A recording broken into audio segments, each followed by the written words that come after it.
Yeah, here we go now, baby. Right back into the action for another day of the week. Welcome to the Thursday edition of Before You Bet, airing not live.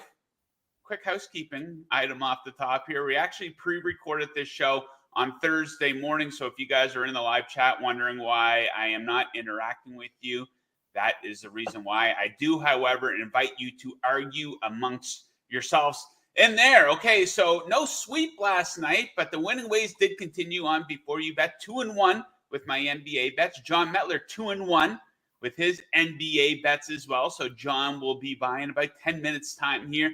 We have 4 total picks in the association. We got a big time Thursday night football game going down tonight in Baltimore. Looks like a fun one. Lots of great betting opportunities. This game has a high total. Jingles will be by in a matter of seconds. We have 5 total picks for the Thursday nighter. And of course, Jake Butt will be here at the back end of the show for his weekly appearance. There is a lot to discuss in the world of college football. So yeah, if you guys want to participate in the show, I invite you to do so. Hit up that live chat on Twitter, on X, whatever you want to call it, on YouTube. What do you like in this game tonight? What do you like this weekend? What do you like in the NBA tonight? What do you like in college football this weekend? Let us know. And like I said, argue amongst yourselves or be friendly amongst yourself here. Very friendly community we have built here around this show Before You Bet. Okay, enough small talk. Let's get right into it. Thursday night football. Our guy Jingles, the man with the sexiest smile in all of sports betting. Jingles, how goes the stack betting? Stack betting was a losing night last night, but we hit a shot ladder at 3, at 4, at 5 for 7 units total. It was pretty sexy. Like I was trying to get, there was a guy who came up to the top line playing with Connor Bedard, and I had to message the books to give me a prop. Like people don't think like, oh, his market doesn't exist. You can message the books and ask for stuff. They're very happy to give bettors markets that they want. They want you to bet more, obviously. But the lesson is, if you see something out there that's not out there, don't be afraid to jump on the old help chat and ask if they can open a market. Ooh, very interesting stuff there. Okay, so no hockey on today's show. Don't forget, though, we're hitting at 100% with NHL picks on Before You Bet this season. 2-0. So we're going to keep that going. It might be a while before you see more hockey on the show here. We'll see. Maybe next time there's a light night in the NBA. But this is a big-time Thursday night football game. I feel like we've had a couple really good Thursday night football games this year. A game with a very high total and a spread, Jingles, that I'm a bit surprised by. I don't think it should be this high. So as a result of that, my first bet for this game, I'm going to go with the Bengals here to cover this number coming in at +6. So easy pickings for Joe Burrow versus this Baltimore defense that ranks 28th in yards allowed per pass attempt. The big play will absolutely be there for the Bengals tonight. The Ravens, they're allowing the most pass plays of 20-plus yards in the NFL. So you'll look at this matchup. Cincinnati plays them tight. They've either won or stayed within 6 points in 7 of the last 8 games between these teams. Given the flaws on defense for Baltimore, I think that the Bengals will at least be able to play catch up with them, or maybe even pull off the outright upset here. You look at what happened when these teams played a month ago. Joe Burrow, 392 pass yards. And that's a game where the Bengals really should have won that game. They led by 10 points in the fourth quarter. They did, of course, end up losing in overtime. And Baltimore, they're not good here as a favorite of this size. Look at them. Their last 20 games as a favorite of 6 or more points, they are 5-14-1 against the spread. We know the Bengals have a reputation of maybe playing up to the competition a little bit. You don't want to back the Bengals if the New England Patriots or Tennessee Titans are coming to town. But when they're on the road as an underdog, I think it's a really good spot to back them here. +6, my favorite bets for the game here. 2 more props coming up for me, but let's go to you for an under-the-radar spot. One of the newest Ravens, Deontay Johnson. What are we looking at for him?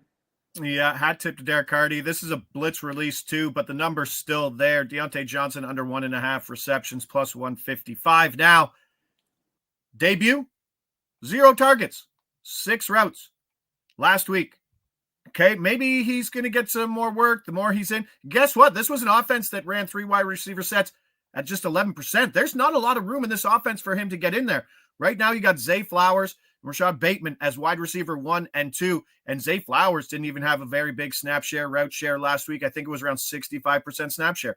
So Deontay Johnson, isn't a very good receiver. Let's be honest. Do you know what they got for him? They traded him at an early 6th for a late 5th. That's basically free. He's not that great of a guy. He's not that great of a receiver. He's more of a volume receiver. He's not a receiver who's going to pick up an offense quickly. So this is a spot where I wanted Rashad Bateman over 2.5 receptions, but that number moved. And as usual, the overs will move before the unders. So we're going to take this plus 155 and just hope Deontay Johnson stays off the field. Deontay Johnson, not that great of a guy, according to Jingles. I like that part of your analysis to throw that in there. But like learning the book, like if you're a solidified, bona fide professional and a team wants you, good. You could probably, if you wanted to, pick up an offense quickly, right? But if you're Jermaine Burton, who sleeps in and shows up in pajama pants like the Cincinnati rookie receiver, like these are questions that are about people's professionalism and character. And when you give a guy away for free like Deontay Johnson, it kind of shows you who he is. Yeah, good point there for sure. Okay, back to me. I'm going to go with Lamar Jackson to go over his rushing yard total set at 49.5. I think this is too low. He likes to run against the Bengals, so he has crossed this number of 49.5 rushing yards in 9 of his last 10 games against the Bengals. So these teams played back in week 5. His rushing yard total was set at 60.5 yards. Now it's down 10 yards from week 5. What's changed? Not a whole lot. You might be able to look at last week. He only ran for 4 yards on 3 attempts in a blowout win over the Broncos. So maybe getting a little help there due to some recency bias, perhaps. And to bring it all together, this is absolutely beautiful. The Cincinnati Bengals have allowed the most rushing yards to quarterbacks this season. Lamar did go for 55 against them in that week 5 game, so I do expect him to reach 50 yards here tonight on Thursday Night Football. Okay, Jingles, one of Lamar's top targets, Zay Flowers. You expect him to be involved here tonight? Yeah, this one's a little square, but the number's good here, and I don't think what's being priced in enough is the recent usage in which he has in more intermediate routes. So he's gone 100 yards in 4 of his last 5. 127 versus a good Denver defense, 115 Cleveland, 132 versus improving Washington defense, and 111 versus this Cincinnati defense 5 games ago. And his rec total was as high as 60 and 58 in 2 of those 5 games previously. So there hasn't been a really big adjustment on his total. What we're seeing, so over his first 3 games, 6.9 yards, average depth of target, 1.7 yards per route run. Todd Monken has unlocked him. He's running deeper routes now over his last 5, over those games where he's averaging almost 100 yards. We got 11.4 average depth of target and 3.3 yards per route run. He's getting used more in the intermediate routes. Like I said, 16 of 20 from 10 or 19 yards this year. He was 13 of 19 at all last year. So there's a lot to like. I wanted his longest over 21.5, which is also hit in 4 of his last 5. But I think this is a spot where both of them are going to hit within this. And I really think the Deontay Johnson thing is being priced in too much. Like he's going to have a big role, but we haven't seen anything because we're seeing it with Bateman's number. And I think we're seeing it with Zay Flowers, who didn't have huge numbers last week in terms of route share and snap share, but his efficiency was off the chart. Okay, I will bring it home for us here. The final pick for the Thursday Night Football section of the show. I'm going to go and show a little bit of support for former Miami Dolphin Mike Gesicki. Over 50.5 receiving yards for him. He's become a big part of this offense here lately. And one of the reasons I really like him is because the Ravens are getting absolutely cooked by the tight end position this season. They are allowing the 3rd most yards to tight ends. 67.5 per game to be exact. Gesicki, a big part of this offense in the absence of T. Higgins, who's expected to miss the game tonight. Gesicki averaging 70.5 yards per game when Higgins doesn't play. He was targeted 14 times in the last 2 games, and he's got a ton of momentum going, coming off a great game. probably the best game of his career. He had 100 yards, 2 touchdowns last week. And I do expect him to be, once again, very heavily involved against this bad pass defense of the Ravens. So let's go. Mike Gesicki. Okay, Jingles, before you get going, still a lot to do here this week. Tell the people what you got going on here at Covers. Yeah, I'm actually just looking at Derrick Henry's rushing log because I was on the fence about another play. I'm probably going to add another play. We won't have a graphic for it, but I'll put it up on X. And that's just Derrick Henry over 19.5 rushing yards, longest rush. I was listening to 1050 TSN this morning. They were talking about it. He's gone over this in every game except the opener versus Kansas City. He has more rushes this year through 9 games of 20 plus than last year combined. I just think that's a good piece there. So I'm probably going to add that over 19.5. And you alluded it greatly. Cincinnati tight ends could have a big game. Don't forget about Drew Sample because Eric the rookie's out. Drew Sample doesn't have any markets. He's plus 700 for a TD, but hopefully we get some yards on him. He had 4 catches, I believe, last week. I'm gonna wait for something around there. Hopefully he can get it sub 20 yards, and I'm gonna jump on that when the market opens. Yes, sir. Okay, buddy. Yeah. Lots to like here in this game. Game with a high total, lots of big-time playmakers. So Jingles will leave it at that, but you're going to be right back with us tomorrow, the Mega Football Friday edition of the show, all of our best bets for the NFL Sunday game. So we will catch you then. All right, bud. Appreciate it. Have a great day. Yes, sir. Okay, let us now shift gears over to the NBA. Then we'll shift over to college football with Jake Butt. And when we're talking NBA, we are talking it with the Magic Ass Man. Let's bring in our guy, John Metler. Johnny, what's up, buddy? Good. We got a weird slate tonight. Only 3 games, ton of injuries. Utah Jazz, Milwaukee Bucks. They haven't really even thrown up the props yet because Giannis and Markkanen are both kind of questionable. So yeah, we'll navigate it. We'll navigate it for some props. So. Indeed. Okay, so yeah, both off to a pretty good start this season in the NBA. We each went 2-1 last night after sweeping the previous night. So we're going to try to keep that going here. I will get us started. I'm on a couple totals per usual. We got the T-Wolves and Bulls getting after it in Chicago, and I'm going to go under on this total of 227.5.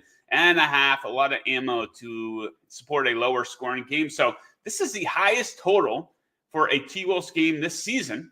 That's kind of interesting because they're playing a Bulls team that ranks 28th in offensive rating. So far, you look at the Bulls game logs. Yeah, they've had some good offensive performances versus bad defenses, but they've also scored 102 or less on 3 occasions versus teams that I would consider to be good defensive teams. And I do consider the T-Wolves to be a good defensive team. One thing that these two teams have in common, they are fantastic at defending the perimeter. They are tied for 3rd in the NBA in opponent 3-point percentage. And the T-Wolves, they're a really good under team when you have a high total here for a couple of reasons. They're sloppy with the basketball, 26 in turnover percentage. That often leads to a lot of dead possessions. And they're in no rush to zip up and down that court and get shots up. They rank dead last in shot attempts per game. So I think this total is too high. I will go under 227.5. First prop for you, Jaden McDaniels. Yeah, Jaden McDaniels over 1.5 assists. This is our 3rd time playing this in a short span here in the NBA season. Definitely didn't anticipate that, but he keeps running into situations where, Jaden McDaniels is very important to this Wolves roster, and he's not really being priced at it because there's multiple games where he's been in foul trouble, which has decreased his minutes. The Wolves have blown some people out, which also just pulls him from the 4th quarter, so he doesn't play.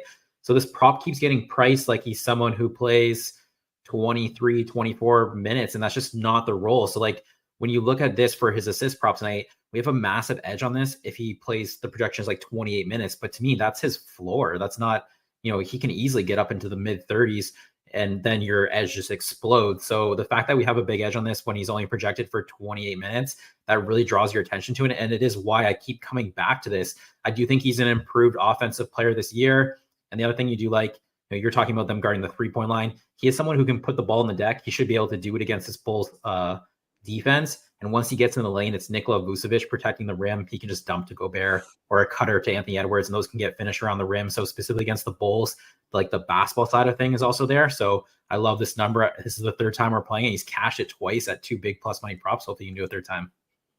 Okay, next up, I think a marriage made in under heaven with the Spurs in Portland to take on the Blazers. Yeah, it's kind of a lowish number, I guess, but I think it's too high. I'm going to go under 217.5 for this one. Both of these teams going under this mark with regularity. Portland has gone under this in 4 of its last 5. Spurs have gone under this in 6 of their last 7. I think the potential for a severe bricklaying contest here tonight in Portland. These offenses ranked 25th and 27th in offensive rating, 25th and 30th in points per game. Spurs dead last in the NBA in scoring. Pretty good on the defensive end, though, to be fair, to open the season for San Antonio. And Spurs, once again, they profile as an under team. 24th in pace, 28th in shot attempts. They're in no rush to get up and down the court. Also 27th in turnover percentage. They don't get to the free throw line a lot. So I think a pretty good case for the under there tonight. In Portland, you have a bet for this game as well. Jerami Grant, what do you like for him? A lot of eyes on Spurs Blazers tonight. Yeah, I was going to say, you can get bricks, but hopefully our guy isn't shooting bricks. So this is the BYB points exclusive prop here. Mikal Bridges didn't cash this for us yesterday, but I'm going Jerami Grant over 17.5 points. So there are kind of question marks with the Blazers. There's question marks for almost every team playing tonight. Shaedon Sharpe could be back for the Trailblazers, but that won't affect Jerami Grant. So that's also why I'm more focusing on Jerami Grant here. Grant, you know, how he scores, he's shooting a ton of 3-pointers this year. He usually shoots about 5 per game. He's up to 8. And that's something that's going to be there. And there's going to be kickouts because when you're driving the lane against Wembanyama, he's the best shot blocker in the league. So that gets kicked out to Jerami Grant. Those 3-pointers should be there. The one thing that really drew me to this is that you've seen in previous matchups against the Spurs, they love like the Scoot Henderson, DeAndre Ayton pick and roll. Ayton gets a lot of mid-range jumpers. They move away from that against the Spurs because Wembanyama's on Ayton. You'll probably see Jerami Grant as the screener in the pick and roll or as the ball handler in the pick and roll, and they'll be running it away from Wembanyama. So I just think his usage will be higher because of the matchup against the Spurs. And at 17.5 here, I think you have an edge to play the over. Okay, John, before you go, a lot of surprises so far in the NBA this season. Really disappointing start for the Milwaukee Bucks. That's one that we've discussed. But something on the positive end, it kind of feels kind of weird to be saying this, but the Golden State Warriors, they're off to a fantastic start here, 7-1 on the season. Really good on the defensive end. They really shut down the Celtics last night. I was dead wrong with that analysis last night, taking the Celtics to go over their team total. So 7-1 on the season for the Warriors. Do you think that they can keep this up? And then maybe later in the season, who knows, maybe being a big player at the trade deadline and maybe going on another run here. Is that crazy to think? I think you said it. I think they got to be a player at the trade deadline. I think it's fun now. It's all the role players are working, but like they have so much depth. I think they do need to kind of push those chips in and maybe take a Kuminga and put him with the draft picks and get another star to put beside Curry. And then you have the role players of Buddy Hield, Trace Jackson Davis, Draymond Green to keep it going. But I don't think they can win. They can't win a title with this current roster. It's working in the regular season. They've, it looks good right now. I feel like they could probably also kind of hit a wall too with how this, they only have Curry. Curry's the only superstar. So that's hard. That's hard to do in the NBA. Yeah, a bit of a disappointing performance there by the Celtics. Yeah. I would expect them to bounce back. I'm sure they probably play tomorrow. Might look to target them on the show tomorrow. You'll have to tune in then to catch that. But John's going to be right back with us on tomorrow's episode of this show. So, John, hopefully we're back celebrating another winning night in the NBA. So best of luck with those bets, and we'll catch you tomorrow. All right, NBA Prop Pick Show, 10:30 a.m. Check that out. Yes, sir. You can watch a replay of that as well. Okay, we are moving right along here. A lot to discuss. Such a busy time in the sports world, and a lot to talk about in college football. So let's bring in our guy for his weekly appearance here every Thursday. Our guy, former Michigan Wolverine, Jake Butt. Jake, how are we making out? Making out great, Joe. Can't believe it. We're in November. It's championship season. Just saw the college football playoff bracket come out early this week. So it's in the air, baby. It's championship season. Can't wait. Yeah, so sometimes when you bring people in to do these media spots, these interviews, you really have to put a lot of thought into what you're going to ask them. Not a lot of thought needs to go into this segment here this week. There's a lot of meat on the bone. There's a lot to discuss in college football. So, of course, the playoff rankings came out. We got to get your opinion. What did they get right? What did they get wrong? What would you change? I think generally they got a lot right, and I think they did a good job. I remember last year when they initially came out, the big question was Michigan had a soft schedule. So some people thought they should be ranked number 1. Some thought because of the schedule, maybe they should be ranked lower. Well, Michigan was, the initial rankings was ranked in the 3 spot. That was the same conversation for Indiana this year, where they've dominated opponents. They're undefeated, but their strength of schedule just isn't high. So the question was, where were they going to be ranked? And I believe the committee got it right. Aside from the fact, if I could make one change here, I think they should switch with Penn State. Because you look at Penn State after a disappointing loss last week to the Buckeyes, what's really their strong win? An Illinois team that just got beat by Minnesota. Penn State, yes, they've handled business, but they haven't played anyone. Indiana has more than handled business. They've dominated, but I guess that's the fun piece of this time of year, Joe, is it's all going to be revealed as the season goes on. Another conversation was about BYU, an undefeated team, but they haven't looked pretty. I don't watch their film and say that's a team that can really win a national championship. Probably the same for Miami. Their best win is over Louisville. They've tried to give a number of games away. Of course, winning, we're in the business of winning, and both BYU, Miami, really Indiana have all handled business in that category. Indeed. Okay, so when we get to this point of the season in any league, the stretch run, if you want to call it that, I think it can be pretty easy to pinpoint, okay, what teams actually have a realistic shot at winning the whole damn thing. There's usually a handful of teams in every league, so I got to ask you, which teams, how many have a realistic shot at actually winning the national championship? That's a really great question. I remember, in some of our earlier shows, I felt very strong that the national champion was going to be either Ohio State, Georgia, or Texas. And what has happened since then? We've seen Ohio State lose to Oregon. We've seen Georgia look completely shaky, but they also dominated Texas. So I do think there's more parity in college football than ever. Here's the hot take. The 12-team playoff is going to allow 4 teams from the ACC and the Big 12 and the Group of 5. The national champion is going to come from the Big 10 Conference or the SEC. In the Big 10, I believe really only Ohio State and Oregon can win the national title just from a talent standpoint. When you look at the national champions, there's a minimum level of talent you have to have. In the SEC, I think Georgia's defense can carry them. Concerned about Carson Beck. Texas, I still like them, though I look back at their schedule and say, I don't know if I really trust them. Alabama, Tennessee, and really I think it's going to come from that group right there. I don't believe Notre Dame can win the national championship, especially how they've been decimated with injuries. So I think it's going to come, for all the parity, it's going to come from a familiar big branded team.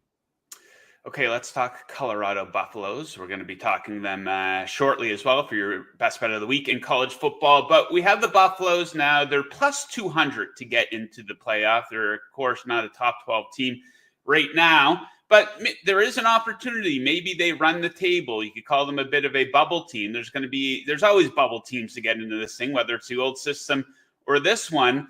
And I'm kind of wondering, there's politics at play here. This is a team that would do a big rating here. Would their popularity give them an unfair advantage over other teams that might be on the bubble here when we get down to selecting the final 12 teams?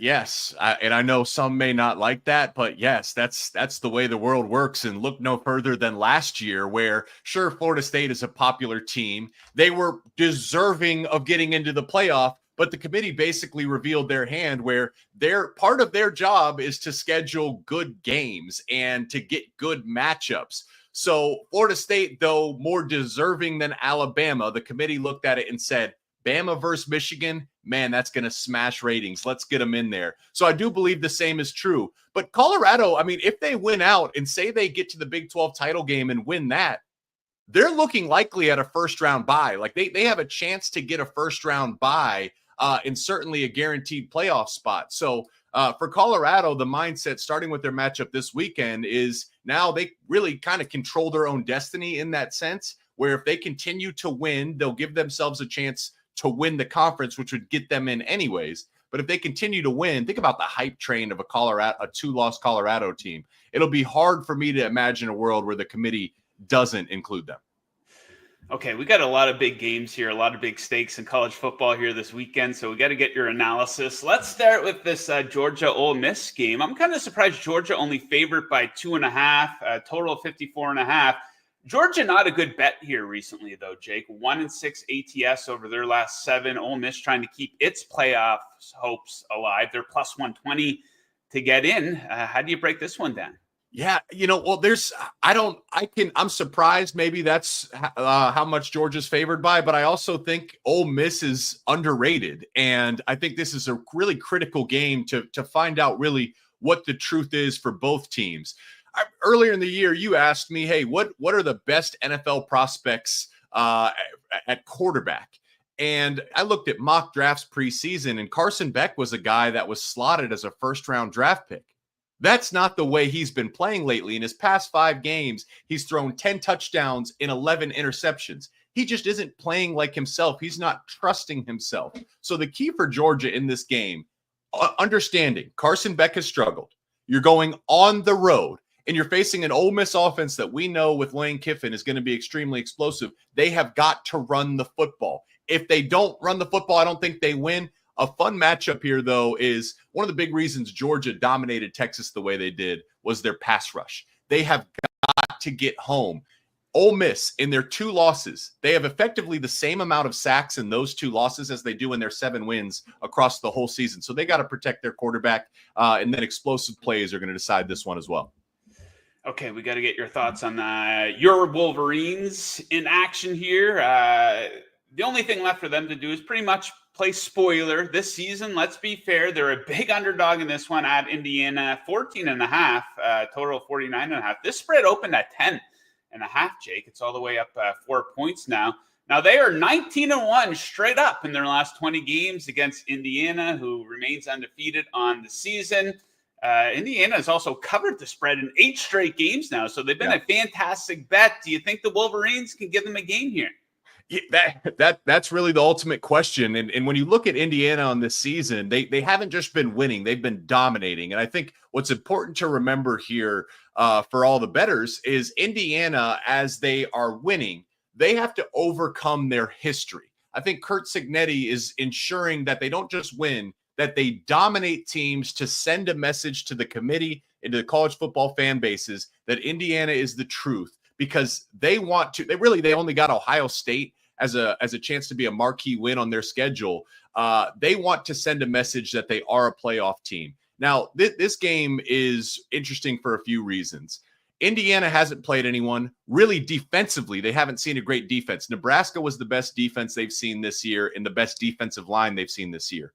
They dominated. So right now, Indiana, one of the strengths of their offense has been in the trench play. They're top 3 in the conference in sacks allowed and tackles for loss allowed offensively. They don't go backwards. They're top 3 in the conference in sacks and tackles for loss defensively. So they don't have negative plays. They create a ton of negative plays. We know that's the strength and identity of Michigan. Their defensive line is as good as it gets in college football. For Indiana to win, the trenches have to continue that storyline and that narrative and protect their quarterback in Curtis Rourke. But Michigan's D-line has a chance to take over the game. They're beat up in the secondary right now. For Michigan to win, they want this to be a low-scoring game, control the clock, and slow the game down. But, man, the Cinderella story that is the Hoosiers, they're more than just a great story. Their film shows that this is a really damn good football team. Okay, next up, a really fun-looking one. Colorado is favored by 3.5 at Texas Tech, a total on the high end, 62.5. So 6 straight covers for the Buffaloes. Texas Tech, of course, coming off a surprise win over Iowa State. They were a 13.5-point underdog in that game. And this game features your best bet of the week in college football. You like the over here. Yeah, I mean, this is Big 12 football. This is college football at its best. I mean, these are two high-flying offenses. These are two offenses that can put up points in a hurry. And what a moment in time here too for Deion Sanders. What the most polarizing figure in college football, and this game has a chance really to be a season-defining game. If they lose, the playoff hopes are over with. Like that, you can just shut the door. Still a really great team, still has turned around this program. If they win, as you mentioned, against a quality Texas Tech team that's coming off a big win themselves, all of a sudden we really have to start to take Colorado more and more serious. The fun thing here, and I'd love the prop bets, because right now, Shedeur Sanders, he's the best quarterback in college football. All the statistics and PFF grades love him. The Texas Tech defense gives up a ton of explosive plays. So I'd be looking at different prop bets. It could be a Heisman-type moment for Travis Hunter as well. I expect a high-flying game, a ton of points, and this may come down to who's got the ball last with the chance to win it. Okay, maybe the best for last year, Saturday night in prime time. Pretty much a playoff game for these two teams. Alabama favored by 3 over LSU, a total of 58. Bama beat them by 14 last season. LSU coming off a disappointing loss to Texas A&M. Who's getting eliminated here, do you think, Jake? Big game. I can't imagine Alabama not making the playoff. Right. I mean, in the loser of this game, it's the same thing as Colorado. This is where November is so fun. Like the loser of this game, playoffs are over with. And Bama fans don't want to hear that it's year one of Kalen DeBoer either. They don't want to hear that Vandy's actually a good team. All they know, their world is binary. It's championships and anything else is a failure. So effectively, their season is riding on this game. Remember last year, Brian Kelly sat up there in the press conference and he said, yeah, we probably should have spied Jalen Milroe. Yeah, coach, you think. So that's going to be the key here for Alabama. They have got to be able to run the ball. They have got to stay ahead of the sticks. There's a great stat that really kind of paints the picture of this offense as a whole. They are 132nd. They are in last place of all college teams in third and long situations. In third and short situations, they're top 10. So really what that tells me is, can they run the ball on early downs to stay ahead of the sticks? And can they get Jalen Milroe involved in that run game? LSU, the big issue for them last year was their defense. They went out and got Blake Baker, an upgrade at that position. He's going to have his hands full. I expect him to have a spy on Jalen Milroe. But the other piece of this is home teams. Like you gotta acknowledge the home teams. Ole Miss is home. Indiana is home. LSU is home in this one. So I like the home teams in a lot of these matchups. Okay, Jake, we got to get your thoughts on this Thursday night football game tonight. Looks like an absolute banger. Bengals kind of trying, at the midway point of the season, but they still have playoff aspirations. A win for them would go a long way. They're a 6-point underdog in this one. Highest total of the week here, 53 points. Of course, these teams played in a very high-scoring game that went to overtime back in week 5. What do you think of this matchup? Yeah, how about the Bengals offense coming to life last week as well, right? I mean, we expected a lot more out of Joe Burrow, but, really last week was more about just the team as a whole. They were able to benefit from good field position. Their defense forced some turnovers, and Joe Burrow capitalized. So that's really what this game is about. It's all hands on deck if they want to beat the Ravens. Health is going to be a big factor here, and specifically the guy to watch for is the Bengals tackle, Orlando Brown. You look at the statistics here, Joe.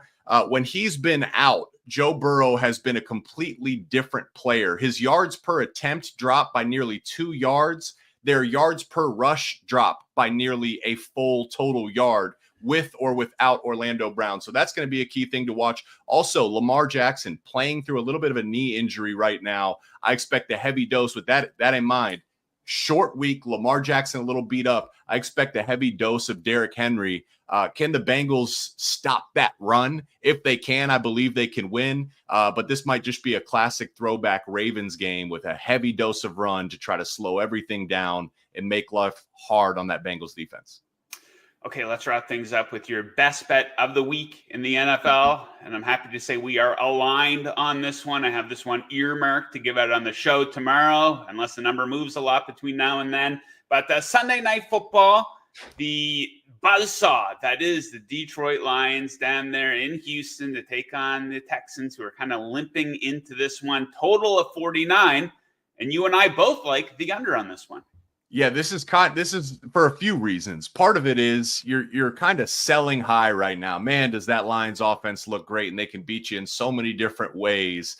So initially you might think, hey, let's take the over here. But then you start to dive back into the statistics. This was crazy when I was looking at it. Over the last 3 seasons, Joe, the under is 14-6 in primetime games. That's for any opponents. But for the Texans specifically, they've hit the under on 3 straight games. And since last season, the under is 10-0 in Houston home games when the line is above 41.5. So this is we're just following the trend here. Yeah. And though the Lions offense has been great, both these defenses have proven to be worthy as well. A number of the advanced statistics love both defenses. So this is a product of kind of saying the Lions, you got to come back down to earth at least a little bit eventually. Feels like the under is a good bet. Yeah, both defenses pretty good. The Lions defense has been really strong on the road here so far this season. CJ Stroud struggling. They're struggling to protect him. So I could see the Lions getting after him. And that one's staying under 49. I think that number is too high. They like to run the ball too, right? So the game slows down. Like there's less opportunities. The Lions are perfectly comfortable just running the ball and controlling the clock.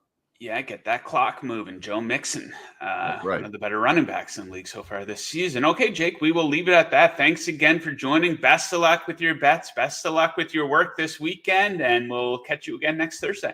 Always good, Joe. Take care, man. Yes, sir. Okay, that does it for a jam-packed Thursday edition. And before you bet, a lot to discuss today. A lot of sexy games here this week, starting tonight on Thursday Night Football. So we'll recap the picks that we gave out off the top. If you missed them, I like the Bengals to make this a game. I do expect them to either win outright or keep it within 6 points. So I'll take them to cover the spread. Going to go Lamar Jackson over his rushing yard total. Hopefully he's not too banged up. Over 49.5 rush yards. Mike Gesicki over 50.5 receiving yards. We have that in there twice. Deontay Johnson under 1.5 receptions for Jingles. A bit of an under the radar play there at plus 155 odds.